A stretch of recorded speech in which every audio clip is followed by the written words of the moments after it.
Yeah. Well, we're So, back. yeah, we took a little break this time. Yeah. A brief little hiatus just to get things settled, focus on work. I got to go to the Rogue Invitational, so that was pretty Dude, awesome. that looked amazing. Yeah, it was a really impressive event to see. I mean, the one thing, of course, like I mentioned to you, it was very strange to arrive later in the day and get to see the last CrossFit event and then watch 60% of the crowd leave after like that log thing. Man, It's just like, which is so nice I because mean, you, it yeah, just kind of you tells you a lot about where the public's interest is. It's unfortunate, and then when it comes to strongman, the only ones anybody cares about are the big guys, which makes sense. It's strongman, right? I mean, we've talked about that before. It's about being the strongest man. And then yeah, you got CrossFit guys that are, I mean, mystery event log. None of them trained it.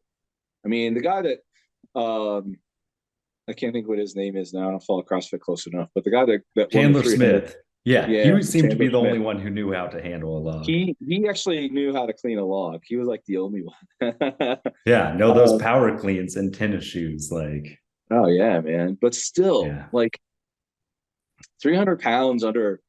I mean, I think he walks around what maybe 195, something like yeah, that. yeah. He's definitely a Um, 198 guy at most. I mean, when you got CrossFit athletes doing that on an event that, I mean, obviously he's trained it in the past, he understands the mechanics, but he probably didn't prep for that event. Still hit a 300-pound log.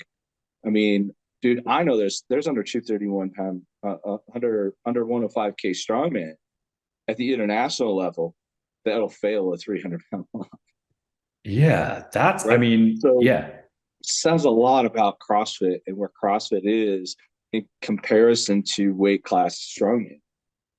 Um, to me, it's kind of I don't think it's an aha moment anymore, but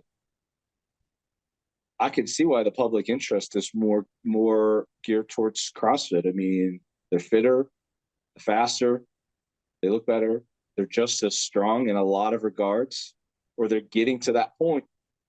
I don't think anybody's going to hit. I think that what's under 200 log, it's like 170 kilos or something like that. I think so. It's pretty heavy, right? It's pretty huge. I don't know that any of them are at that level yet, but the average under 200 pound, or even like I said, under 105 is like not far off from what those guys are doing. yeah. I mean, what was interesting too is seeing that.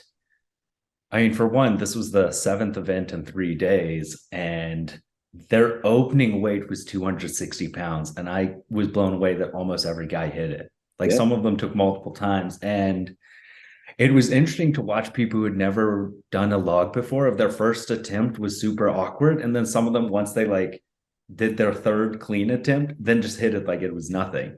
yeah, And it was interesting to just see that focus on like just being pretty good at every single sport. Of you've had, like I told you, that I was like, their warm up was literally just a farmer's carry with sandbags, it looked like. Just like 100-pound sandbags per hand ran across the field, got into put their gear on and everything. And then yeah, that was it. And especially, I mean, then like the women's one of like hitting 215 just for fun when she had already won the event. dude. I It was think just she like, could. I mean, it's hard to tell. I mean, it's a pretty big percentage jump because I think yeah, because the women's under, what is it, under 80 kilo yeah, world record is like 250. I think, is it under 80 I think so. or is it under 70? I don't follow the weight classes well enough. Whatever 165 or 160 pounds is, that's what Danny Spiegel would have fallen into. Um, she's not too far off from that world record, I think, in strongman. Yeah. And that, yeah, I so, mean, so I've been did kind you of like see? thinking about this. This is gonna probably piss a lot of people off, but like, I've said in the past, like looking back, I was just getting into strongman at the time that CrossFit came out, and it really appeared that CrossFit took strongman and made it profitable, right? I mean, CrossFit took away from strongman, and it obviously grew into weightlifting, gymnastics, right? Overall, endurance aspect. But in kind of an ironic kind of twist of fate, CrossFit has stolen from strongman and ultimately made strongman look like it's the fatter, slower CrossFit. Yeah, I mean, it was fascinating to like, yeah, see You them know what I side by mean? side. It kind of looks from like, if you, I don't know, I try to kind of imagine it from somebody that doesn't know the history or anything, like looking at it being like, God, why does strongman exist when we have CrossFit? Like, why did they think that they could do CrossFit better, right? It looks like strongman took from CrossFit now and just doesn't do it as well. Granted, I mean, again, right, the big guys, I've always kind of looked at them as like they're like the monster trucks of racing, right? Mhm. If CrossFit is racing, then open weight class strongman is like the monster trucks of racing, right? They're the freak show. Yeah. And I think, I mean, it's interesting you say like, because which came first? So that's like strongman's been around forever. Yeah. But it was interesting to realize Alexei Novikov wins a prize purse of 112 or $114,000. No, don't get The me wrong, most that's a ton of cash. That's like the But most, like the Rogue Invitational has given the biggest prize purse in strongman to date. and the biggest prize purse, but then the top woman and the top man both got $208,000. Yeah. And they get their endorsement deals and everything. And it was interesting to see Danny Spiegel. Somewhat people were asking her on, she had a AMA on Instagram, and the people were like, "Oh, would you do strongman after this?" And she was like, "It was fun, but no." And it was, I mean, she has Why would she? 1 million followers, like huge brand deals. She was like, I mean, the running event, she's definitely slower. She's built for power and everything, but it is just, it's interesting because like just having that window into the sport of seeing them side by side, you would never have guessed that one sport's been around for decades and decades. And the Yeah, other sport just started in 2007 was when it started like yeah. doing their thing. It was weird to like see people clear out. It was almost like when you go to see a band and no one's there before the headliner, and then the headliner shows up and things really fill up and everything. Like people were there, the money was there for CrossFit. And it was interesting to see they had free events outside where people could do workouts, like do miniature versions of the CrossFit stuff going on.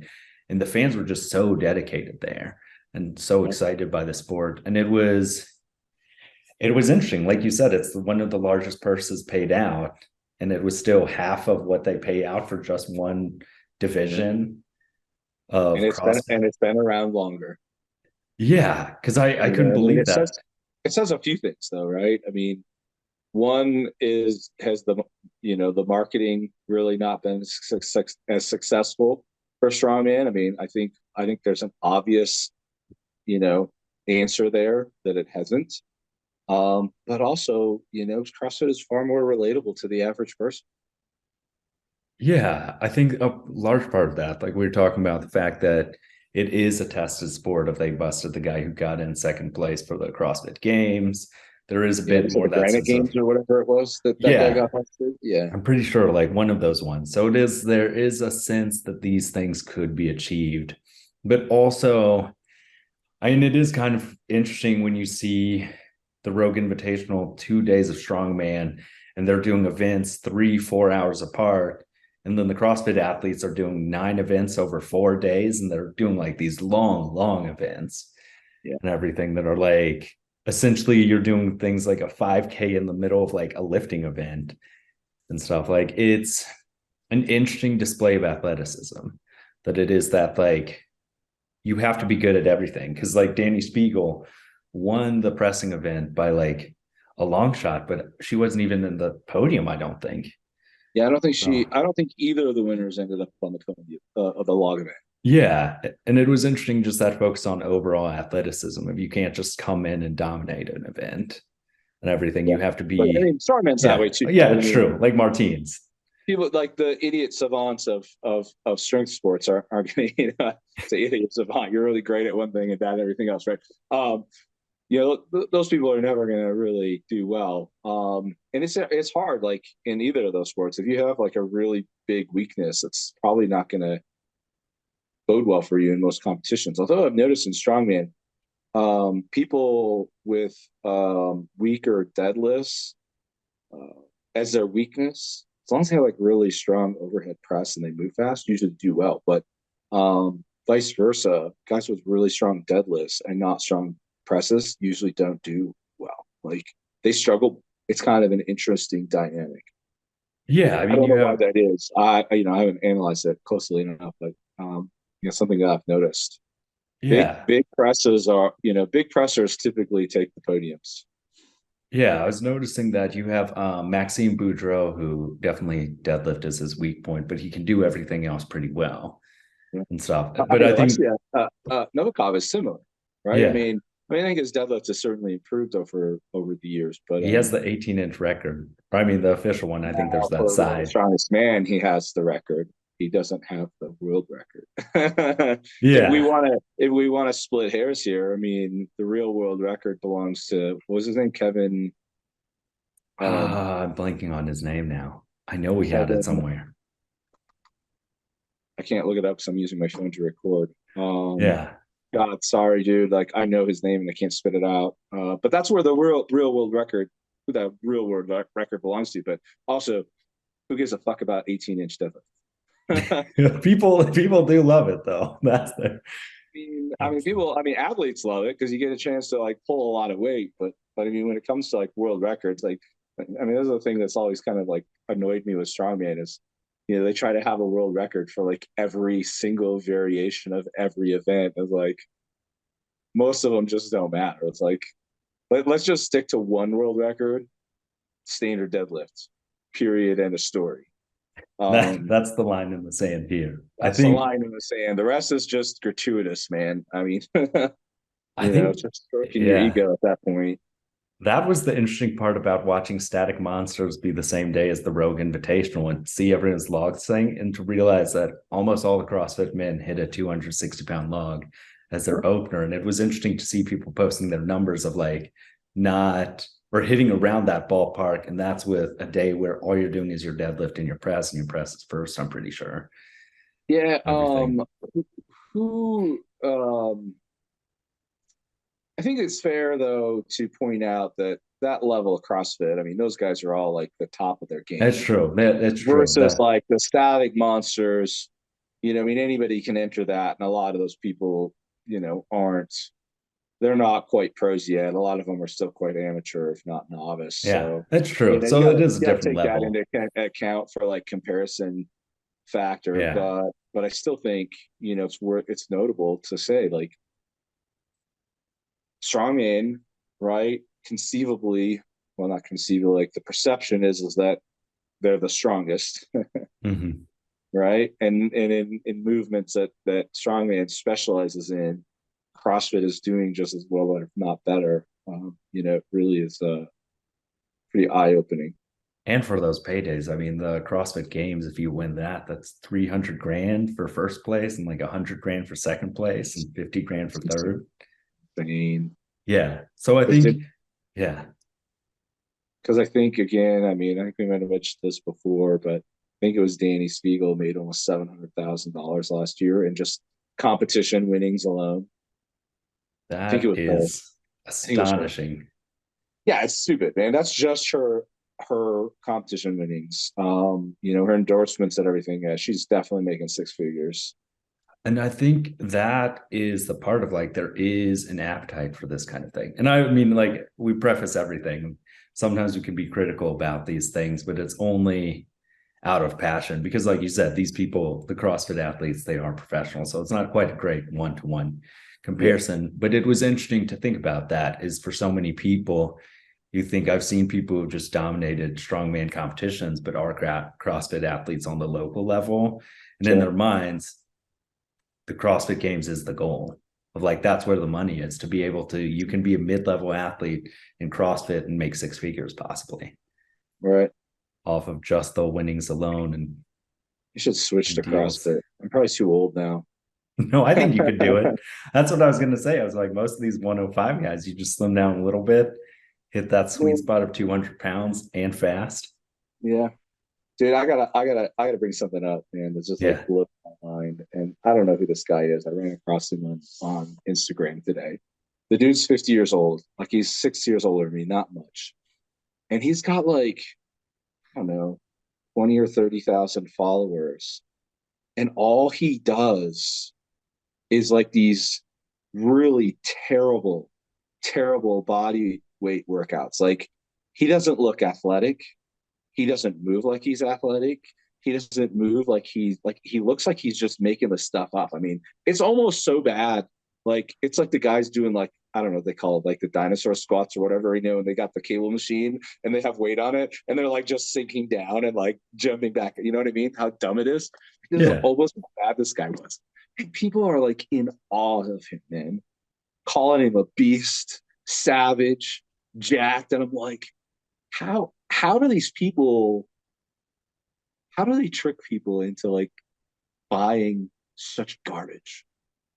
But also, you know, how do they not have a like a sense of like integrity either to like actually sell like something that's valuable? I mean, this guy's workouts are like half of my woman, right? Yeah. And you're selling these $30 workout packs that people are just buying up Dude, and I mean, just everything. like reading the comments on his posts, I'm just like, what is are people really this naive and ignorant to fitness? Like that this is what they think is gonna I mean, I can understand like one of his videos being like, hey, this is geared to somebody who's maybe in their 50s, has never done any workout or anything in their life. This is a place to just get you started, right? You're gonna do this for a few weeks.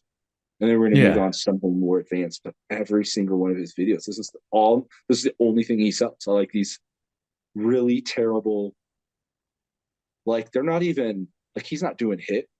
He's not doing like one arm pull ups or something like that. I mean the guy can barely move. I'm like, I was just my mind is blown with like some of these influencers and how their sphere of influence grows on stuff that is so.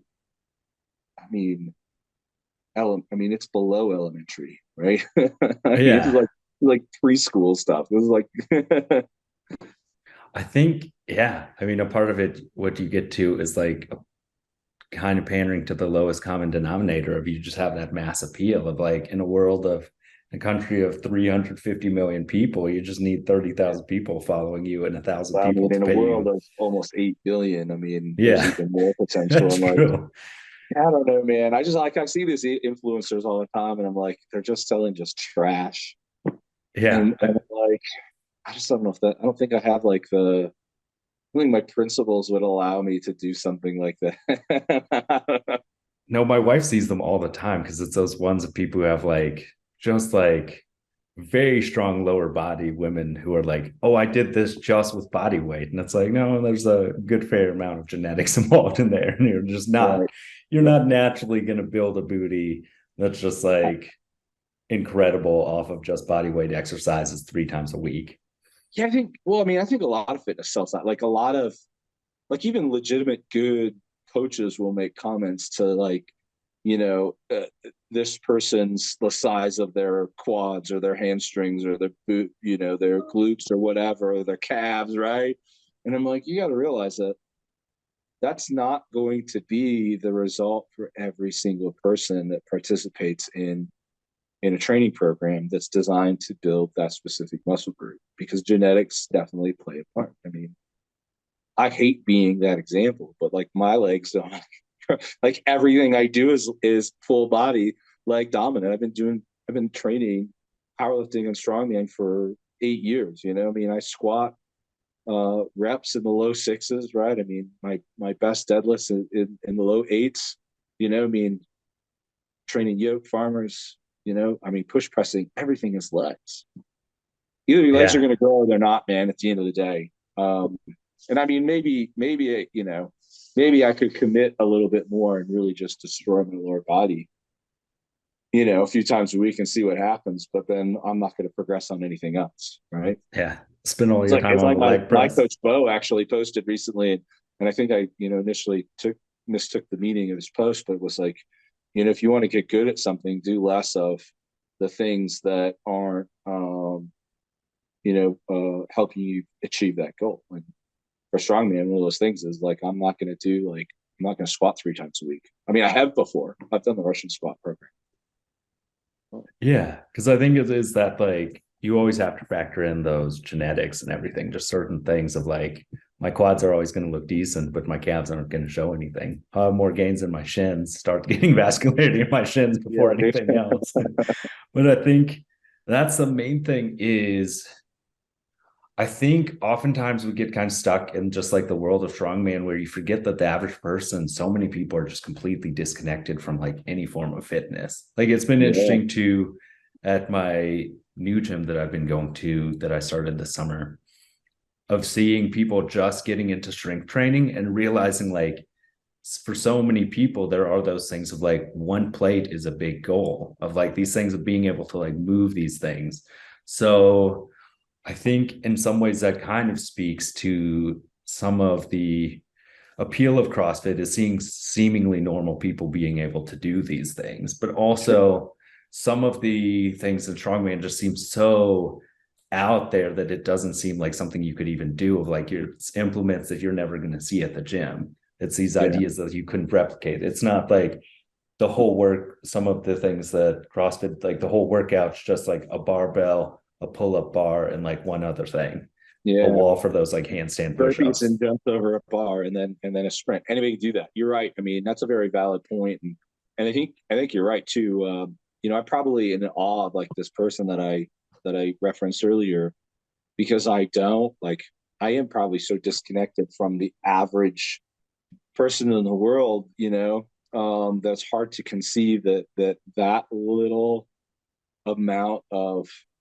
work can be impress people. And then on the other extreme, right, is powerlifter strongman, deadlifting ridiculous amounts of weight that is so inconceivable that people are just, I don't know, maybe intimidated by it. But yeah, when it comes to CrossFit, anybody can do burpees, jump over a bar. Oh, by the way, those workouts are just they're real hard. I've only had to do a few at my time. But I'm like, I may actually join. There's a couple guys that have asked me to join their little group at the gym that I train at, which is really kind of more or less a CrossFit gym. yeah. They do a lot of CrossFit. I mean, it's a very well-rounded, strength training facility. But um, after OSG, I may give it a shot. Yeah. How are you feeling leading up to the official strongman games? I mean, I think I'm the strongest I've. I mean, it's always kind of subjective when I say that. Like, I feel the strongest that I've ever been in certain regards. Other things, like, I mean, my pressing is about the best it's ever been. My mobile events, my grip are about the best it's ever been. So something that's really strange is I did 2 sets and moved very, very quickly with 330 a hand farmers on Monday. And I haven't been training farmers. I was actually really about my only training for OSG. Because in the past, when I train mobile events like yoke and farmers and stuff, it usually just beats me up too much that I can't do much else. So the movement pattern is so ingrained. I'm not too worried about training it. But in the past, when I've trained like farmers, dude, there's been shows where I couldn't even carry 300 for 50 feet in Yeah. training. But I always do. But I always perform on the day of the show. So that's kind of part of my reasoning in not really training farmers, because I'm like, I'm going to do well the day of the show no matter. Because that's been my history. Because even though I dropped 300 in training, like I'll carry 320 fairly easily, right? But my deadlift has not been so strong. My deadlift has been neglected a lot over probably the last year and a half, maybe even 2 years ish. Because deadlift's another one of those things. Like, I've always been a really strong deadlifter. It was one of those lifts that I could consistently get better and better and better at. But it was always at the detriment of my other lifts. If I deadlifted heavy, I was wrecked for the next week. My press suffered, my mobile events suffered, like everything suffered. So I guess in one regard, my deadlift's not at its strongest. It's strong and hopefully strong enough. Like I'm trying to kind of think of that, what I said earlier, guys that have stronger presses typically do better than the guys that have stronger deadlifts. I'm letting my deadlift lag a little bit in the hopes that being a stronger presser will give me an advantage. But how much stronger is my press? Is it going to really prove stronger in competition? We'll see. I'm definitely not the strongest presser yet. I'm still a ways from that, but I should be able to hold my own in the upper, certainly upper 20%, I think. But yeah, I feel pretty good. I think I'm always the underdog. It's a matter of usually, if I can manage to get through all the events without fucking something up, that's usually always my downfall. It's never strength. I fucking stumble like at SCL last year. I mean, I was solidly in second after day one, maintained my second place after the first event, but the first event was a truck pull. Fell flat on my face halfway, muscled the whole thing through. I think I still placed really well on it, but then I left everything on the field for that event and sucked the last three. Clash on the coast this year, I was in second place in the prelims going into the last event.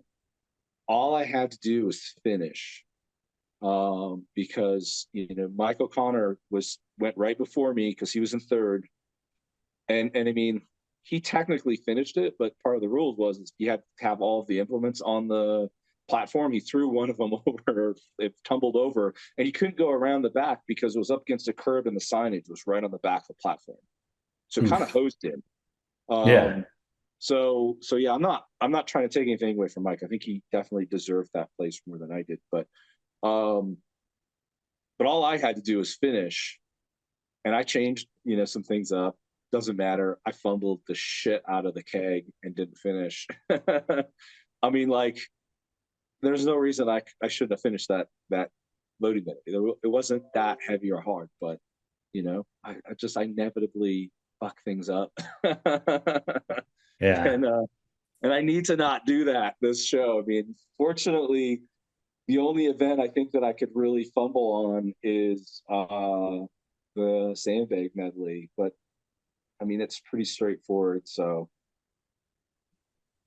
I'm shooting for the top 10, man. I mean, I'm always shooting for top 10 at least. So Yeah, no, you got this. I mean, seeing your training has been super impressive.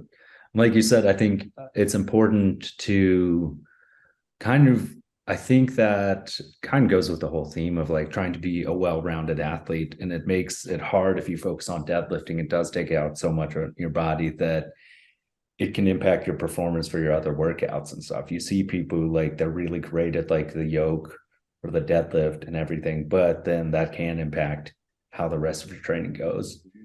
I mean, some people can handle it. I mean, Yeah. there's some guys that can handle, yoking once a week. I can't. I haven't touched yoke at all this training cycle. I'm not even.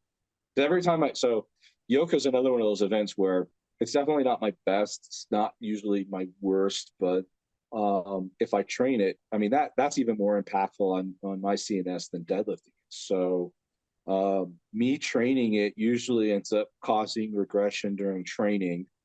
And I don't do any better in competition than if I don't touch it. So like I didn't touch a yoke at Clash in the Rockies last year for the 22 Clash on the Coast qualifier. Did fine. I mean, I could have done a little better, but did better than I probably would have had been training it. So, yoke isn't until the finals in this show anyway. So I'm like, I'm not going to kill myself training finals events. We'll deal with those once I get there. Stones are another one. Stones are like riding a bike for me. I'm really not worried about stones at all. But deadlift, like, even though I'm good at deadlift, I have to train deadlift to some extent. Because if I don't, deadlift is like one of those movements for me that there has to be some constant upkeep of adaptation. I don't know what else to call it. If I don't feel heavy weight, like it just doesn't move. So I have to constantly readapt to like gritting through deadlifting. Otherwise, my body will regress really fast on deadlift. And I still Yeah. have to train it, and I'm going to train it today one last time. But I'm not disappointed where my training is at. I think day of the show, actual deadlift from regular height, I should be able to do 6 to 8 reps. I think will be a good score. You're going to Yeah. have guys out there like Frankie Pro who are probably going to pull 10 plus, you know. But then just need to be better than him at the other 3 events. I Yeah. mean, he's also a pressing monster, so I mean, we'll see what happens at the end of the day. I mean, there's 10 slots for the finals, so even if I get the 10th one, I'll be happy.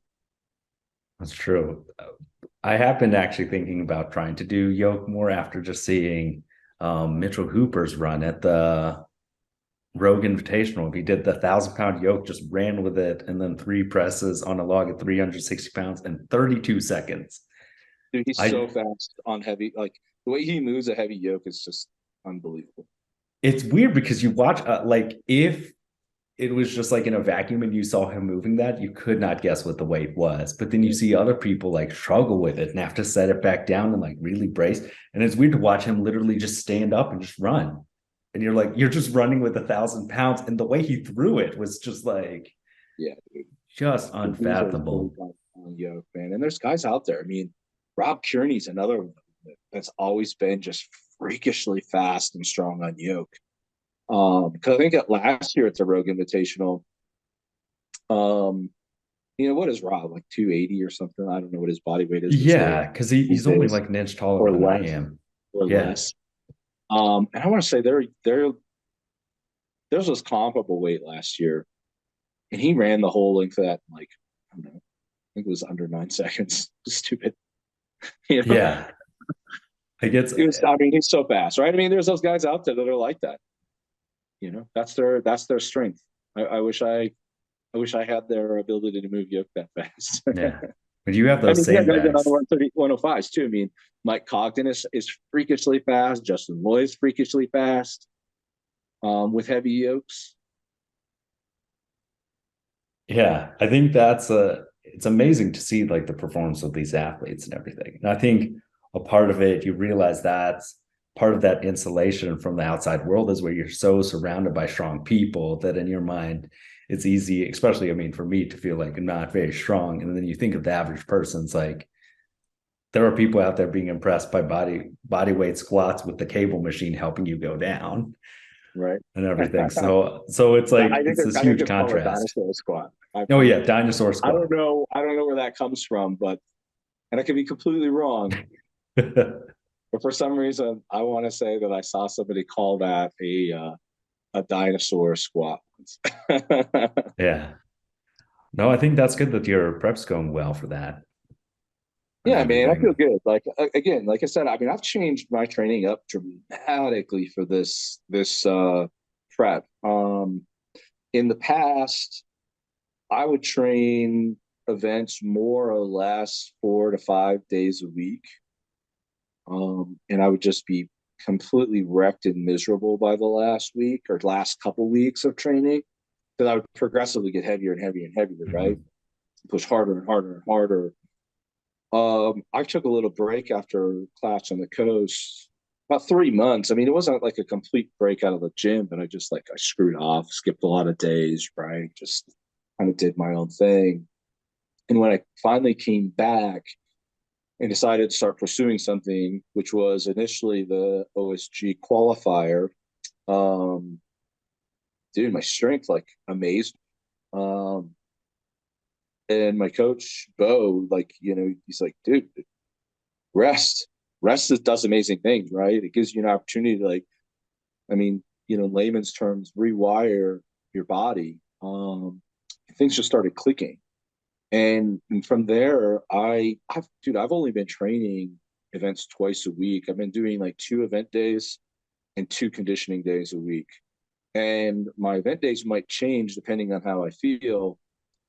I've been giving myself leading up to a big event day where I want to do, hit certain numbers and I want to make sure that I do it, I've been giving myself extra rest to make sure that I'm fully recovered. Where before I would never do that. I'd just go into it however, as is, and just, suck and be mad or whatever, right? So my failure rate this training prep is very, very low, which in turn is like adds a lot of like positive mental aspects to going into a show. I feel good. I know I'm strong. I've been hitting the numbers that I want to hit. I guess I did have some ups and downs with my deadlift, but that's like a whole other story. I was having some back issues, but those seem to be gone now finally. But yeah, man, I've just been resting more and doing better on the days, like making sure getting the fewer strength training days, but higher quality days has been kind of my key in this prep cycle. And part of that maybe is my age. I don't recover as well as I used to. I don't know. I'm almost 44, but I don't feel 44. I don't feel any different than I did in my 30s. But I know you yeah, look it's been a strong. good recipe. It's been a good recipe this training prep. Yeah, and I think that's important as someone who has kind of trouble with rest days, and I'm on a deload week right now. So it's very hard not to think like just to push it a little bit extra to see like what's prescribed and just like maybe bump those percents up a little bit, see things. But I mean, the rest is super important because like your coach Bo was saying, that rest, because you realize your body operates completely differently when it's in a parasympathetic nervous system state versus that wired, keyed up sympathetic nervous system state. Of your sleep quality is going to be different. The way you even think mentally, of realizing I was kind of, especially at the beginning of this week, just super burnt out and just like felt like my mind was fried and frustrated about so many things. And just like trying to like taking the day off of like skip my workout on Halloween and everything just made a world of difference coming back to it and everything. Yeah. I'm a big advocate of it. Like, I don't like planned structured deload weeks. Mm-hmm. I've never liked them because I've always been kind of the mind that if you feel good, you should take advantage of it. Get quality Mm-hmm. workout in while the opportunity's there. And that kind of is where my mind is at now too, because like I've skipped days in this training prep because like Mm-hmm. I didn't get enough sleep. I wasn't feeling it. It just didn't feel good. And maybe I didn't skip it all together, but I changed things up at the gym and decided, hey, today's not a dumbbell day. I'm just going to do mobility and some light conditioning work, right? Something like that. But yeah, my training has been, the realization that gains don't happen from beating yourself up day in and day out, right? I mean, your body obviously has to have the stimuli to make it, kick it out of homeostasis to force it to adapt, right? You obviously have to Mm-hmm. have that, but the gains aren't made in the gym per se. The gains are made during rest and recovery, and it kind of dawned on me that if you want to make big gains, then you need to fully recover in between training days. Like, that's where huge gains are made, and like, at least for me, that's been true. It's been very, very true, at least recently. I mean, yeah, I've been moving weight that has never moved so well in training ever in my entire life, and I attribute a lot of that is to, taking the time to recover first, whether it means moving a training day back a day, doing it on a different day of the week, or whatever it is, making sure I'm fully recovered before I go in and hit heavy weighting. I think, I mean, that's super important because like you see a lot of people kind of idolizing that, like hit it no matter what, like just do it, just do the thing, like as if taking a day off will somehow start the cycle where you just stop going to the gym. Whereas in reality, I think seeing your farmers carry and stuff like 330 pounds moving like it's nothing, like moving very well. And you see other people, and I've definitely been guilty of this too. My coach has helped break me out of this because at the beginning, when I started with him, there were those times where I'd be like, oh, I actually was feeling under the weather. So I couldn't hit the numbers I was hoping. Like, and he was like, if you're not going to hit the numbers that the workout needs, just don't do the workout, do some mobility, do something different, because Exactly. there is, yeah, of like, would you rather wait till you're really feeling it and hit 330 pounds per hand on farmers? Or if you're feeling not that great, going like 20-30% lighter than you would just to get the workout out of the way? It's Yeah. like, are you really accomplishing your objective? And that may make sense for newer athletes though too, right? I Yeah. mean, if there's like you're still new to the event and there's still a need to learn the form, like the, whatever, gain the agility, mobility, whatever it is to perform that movement, maybe that makes sense to some regard. Mhm. Dropping the weight significantly to still train it. But, again, after 14 years, like I've trained farmers so many freaking times. Like I don't need to go train farmers. I just need to be strong. Like I know how to move farmers. I understand the mechanics, right? Same with Atlas Stone, same with yoke, same with, maybe some of the other, I mean, really with, for the most part, all of the events. But like I mentioned before, there are certain events like deadlifting I have to do to maintain that adaptation. But yeah, I mean, like to me now where I'm at, I'm more concerned about just being strong and how do I get strong? I'm not worried about those movements so much, but yeah, I mean, I think it's still important. Active recovery is important, right? Still moving, getting movement, um, mobility, agility, power. All those things are pretty low impact. Yeah. So, I mean, you got to be able to make that executive call at the gym sometimes and just pivot, right?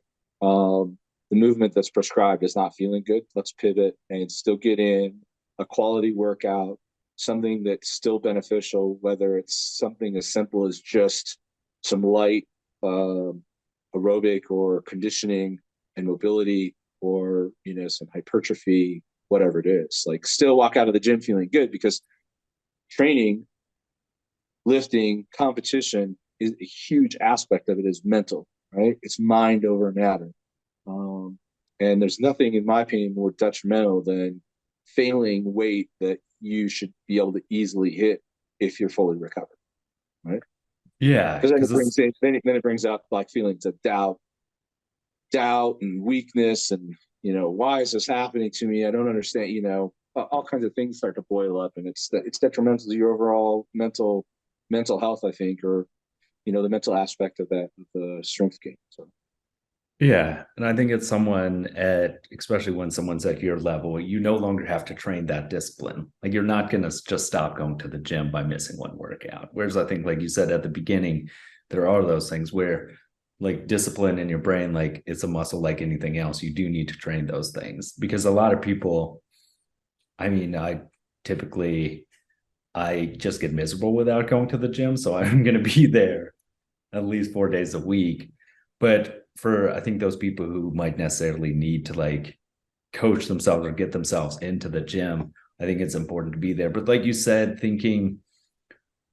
trying to factor in like your overall goals. Like you don't need to have this like necessarily hard schedule in your mind. Like I'm doing it, this was on the menu, so I'm doing it. And like you said, movement, like active recovery, can be hugely important, because I was guilty of it for the longest time. I probably held back my own training for a while by just like going really hard all the time until I physically couldn't do anything, and then just like not doing anything at all because I'm just like wiped out. Whereas that idea of like trying to be a bit more sustainable about it, like we were saying, part of, I think, the good move of CrossFit gaining the visibility there is thinking of like trying to think about overall athleticism. Like your goal is overall trying to be powerful in like as many areas as you can, rather than this idea of like you're going to kill yourself every day in the gym. Like that's only sustainable for so long sure. and everything. And like you And said, it's being, less sustainable yeah, the older you get. I mean, that yeah, is undeniable. yeah. I mean, I just hit 32 and it's a world of difference from like a few years ago and everything. It's Maybe still, it's not older that yeah. you get. Actually, I kind of like I think it's the I heavier jump you back. go though. I think it's the heavier you go, right? Because I think with a strength athlete, they go hand in hand, right? The older that you Mhm. get, the more weight you're moving. To some point, at some point, age is going to catch up, and you're not going to be able to continue getting stronger. But yeah, they go kind of hand in hand, right? Is it really being older? Or is it just that you're moving more weight? Could be one or both, right?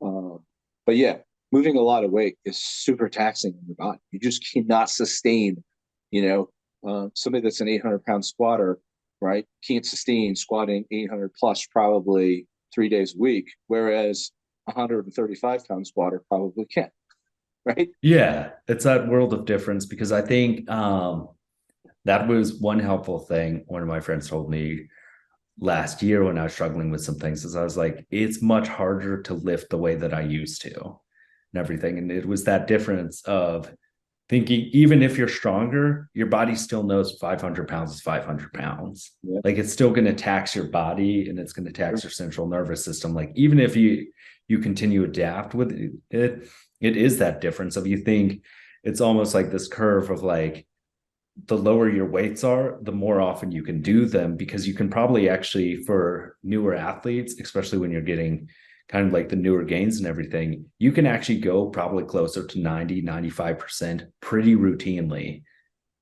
without it not having as much of an impact. Whereas, like, unless you're Jamal Brown or most of us can't do these massive things every week of him, what is it, trying to hit 501 or hit 501 and then the next week try to hit 510 kgs, still got it to his knees, but like, I mean, there's times where like, deadlift, I've been able to push like heavier and heavier deadlift to some point.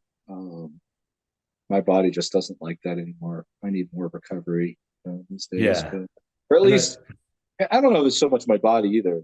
Mentally, I need more recovery.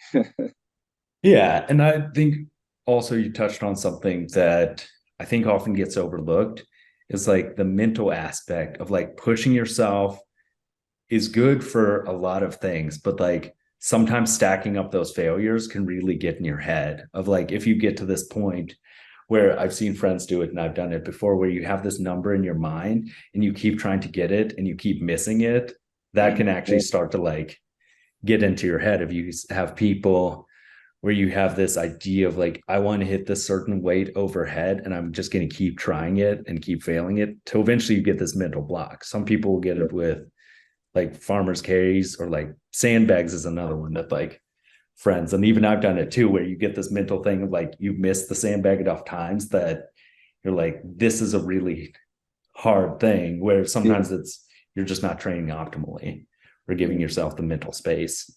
For me, sometimes it depends on like how I fail too. Like talking about sandbag, like if I can't barely blap it, then that says a lot to me.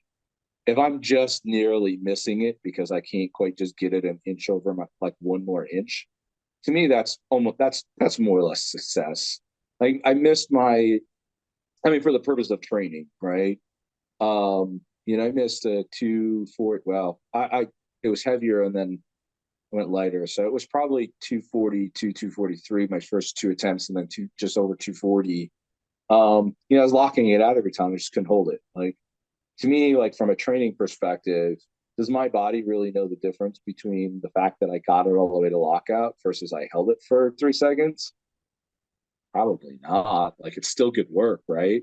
But Yeah. but but to me, like, am I just barely getting it off my shoulder and going over and over at it? Right. That to me is like total failure, right? Yeah. So I mean, but that's kind of the paradigm that I live in. Teach his own. Yeah. That's true. But overall, I think it's good that idea of trying to pace yourself and listen to your body a lot more, especially as you get older, you do this longer, of like trying to make it sustainable and everything. Because ideally, most of us would love to get to your point and be that strong. Because I think there is like, I think the impressive part is to think of like constant improvement. Because oftentimes you have so many people who they view like certain things as being the peak of their life, or this Yeah. idea that like it's all downhill from here and everything. Whereas I think ideally, if you can try to push things in a sustainable manner, you can continue progress for longer than people tend to think. Because there is that Yeah. idea of You have people, I mean, I have friends who are my age at this point who have stacked up so many injuries so consistently that like things are just really impossible. If you have Yeah, people who like multiple like spine injuries, like have had to get major surgeries, sure. reconstructing knees, hips, like those things add up Yeah, and I mean, that's everything. unfortunate. I mean, Yeah. that's going to happen to some people, but again, I mean, is that a genetic factor that's causing that for them? Is it, poor coaching in their youth, not teaching them proper technique? Who knows? But I mean, football too is very high impact. Guys get hurt playing football and contact sports. That's just bound to happen. And some of those injuries can be, career ending. So, I mean, that's going to happen for some people, Yeah, that's unfortunately. true. So, unfortunately, right? I mean, there's guys that like, have complete, quad and patella ruptures, right? Squatting, or even push pressing weight that right? And it just happens. And it's kind of the risk that we all have to accept every time you get under the bar, so to speak, that you're taking a risk that your body's going to break. Everybody's Yeah. body's going to break at a different tension level. Yeah. The It just ruptured is. We're not all the muscles. same, right? So you kind of talk about longevity, and I've always tried to gear myself towards longevity and long term, continual growth. But you know, there's still a breaking point for me. I mean, I hope I don't find it, but I may, and that may Yeah, be the end. I don't know, I but think I'm so. I'm dumb enough to continue taking that risk. I mean, it really is a great sport and everything. Like we were saying, this is like we do the podcast because we love this and Yeah, everything. Like there is a lot of great stuff about it. I know. I love string sports in general, man. Yeah, I'm starting to like, I mean, I admire, I think, more and more all the relative sports. There was a time where bodybuilding was mocked, by strongmen and powerlifting. CrossFit, of course, is mocked still in certain circles. But the more that I think if you're open to realizing that everybody is putting in hard fucking work, and their discipline, in their own right to meet the goals that they are after in their relative sports, man, it's all fucking impressive. It's all very yeah. impressive. And I think that that's an important note because I think it's easy, especially with CrossFit and other examples, of people looking at like the goofiest parts of the sport or like the worst examples of the sport and being like, this is the sport. And you're like, is that a good faith argument? Is that like, Yeah, would you right. approach anything else this way of like, The find the worst generalization thing? is never a good argument, right? Yeah. I mean, because you see a lot of times people tend to have a black and white worldview of like, even with exercise choices, to say like, this exercise done with wrong form can be dangerous, so you shouldn't do it. The Jeff Cavalier on YouTube says things like that all the time. And you're like, well, logically, anything done with wrong form increases your risk of But injury. even that's subjective. I mean, how many times have we been told that deadlifting with a rounded back is dangerous? But you shared videos of that dude doing like hardcore round back, freaking, Yeah. Zolter from the goddamn floor. Like, why is this back? Why is this spine not breaking? This is what we've been told like forever. Your spine's supposed to break when you do that. But I mean, I think it's appropriate to say that like it certainly increases the risk, but Atlas stone lifting is always around spine. Always, Mhm. always. I don't know anybody that's hurt their back lifting an Atlas stone.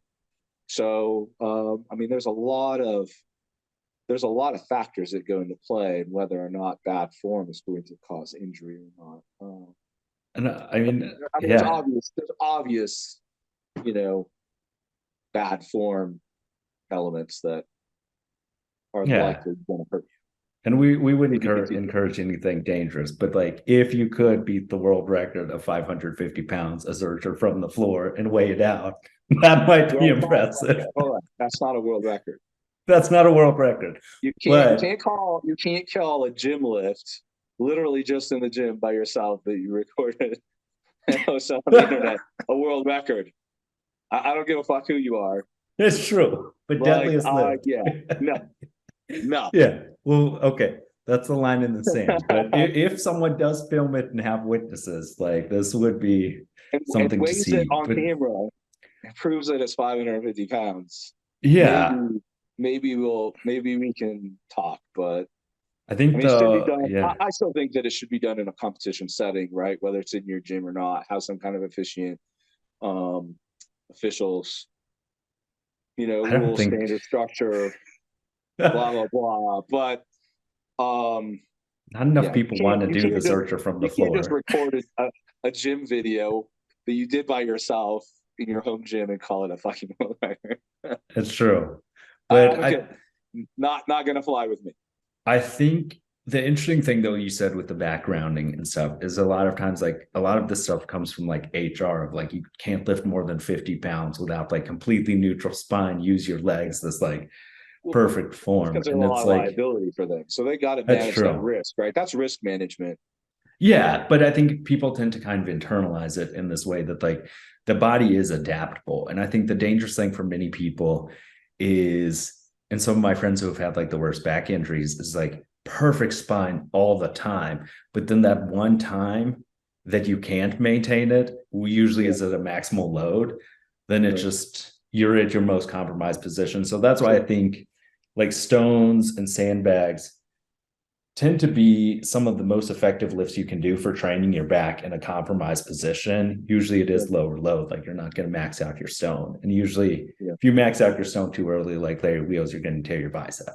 Like yeah, it's not most people, like no one's, a lot of people aren't hurting their backs from stones. So I think this idea of yeah. like the body's adaptable and training your body in all different forms. So I think that's why I tend to appreciate strongman a lot. Of actually deadliest lift who we were talking about with the Zercher, he had a post talking about that's why he's done one powerlifting meet and one strongman meet, but he wouldn't do powerlifting again because it's too strict, there are too much, it's too limited, and he enjoys the variety that strongman Yeah. offers and Well, that's why everything. a lot of strongman athletes, do strongman. We enjoy the Yeah, variety, right? I mean, it's what makes it a lot of fun. it's true. So, But I think, yeah, overall, I know today's episode will be slightly shorter because I actually do have to get back to work oh yeah, no problem, man. If you need to cut and it short, everything. dude, let's cut it Yeah. short. Do you We have didn't any? actually even Yeah. talk about anything that was on the agenda. No, we do have next time though. There Yeah. is there is something. Do you I have like this one. any? This was good though because it kind of kept it on topic. We were planning on kind of going off the strongman topic and talking more real world, but I think it was good, man. Yeah. Do you have any final notes for people? Any notes from the last episode? Any thoughts, criticisms, anything? I've got a lot to criticize, but I'm just gonna keep it to myself. But yeah, overall, it was great seeing Because I you. mean, Yeah. honestly, I'm sure there's a lot that people can criticize about me too. Yeah. Because I'm by no means a fucking saint or Yeah. perfect. And I think that's the important part is like being open to criticism of like whether it's about lifting or anything else. Oftentimes the way we grow is like from that feedback Yeah, I and love everything. criticism. And I've said this before, and I remember, I'm not gonna say who it was, but there was a period in my life. Well, it was bad. My dad was dying of cancer. Um, Hmm. I just lost my job. Actually, I think it might have been after my dad died. I lost my job like right after my. No, I'm sorry. No, I lost my job, and then my dad told me he had cancer, and then we found he was dying. So somewhere in that period, I became a bit negative. Right, it was hard to Hmm. not like view the world negatively when so much negative was going on in my life, and apparently it was spilling out over into the way I was commenting or posting on Instagram. And somebody who I respect a lot, called me out directly, and I never told them thank you for it, but it was a big eye opener, and it made because I don't always realize, like I don't think we as people always realize, you know how our behavior is coming off to other people or how other people are perceiving it.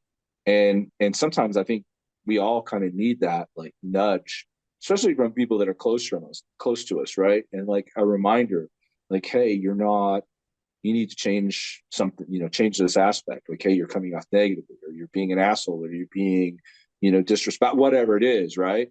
And to get us back on the rails. And so I think criticism, everybody responds to criticism differently. I just like sometimes when people like just tell me, okay, dude, you're being an asshole or you're being negative, like stop. And I'm like, oh, I didn't realize it. Thank you so much. Yeah. Because I think that's important, that balance of like, as people and as we've evolved, like, what is it? You need to hear 7 positive things to kind of counterbalance a negative thing. So it is this idea of, we tend to hang on to negative experiences just out of evolutionary purpose of danger and pattern recognition. Like, you want to avoid bad circumstances, especially back when there was a lot more present danger to people. It was this idea of, I had a bad experience with snakes, I'm not going to be around snakes anymore. And now we kind of internalize that of, oftentimes, if you get negative about things, it's easy to just kind of dwell on them and to kind of have it snowball.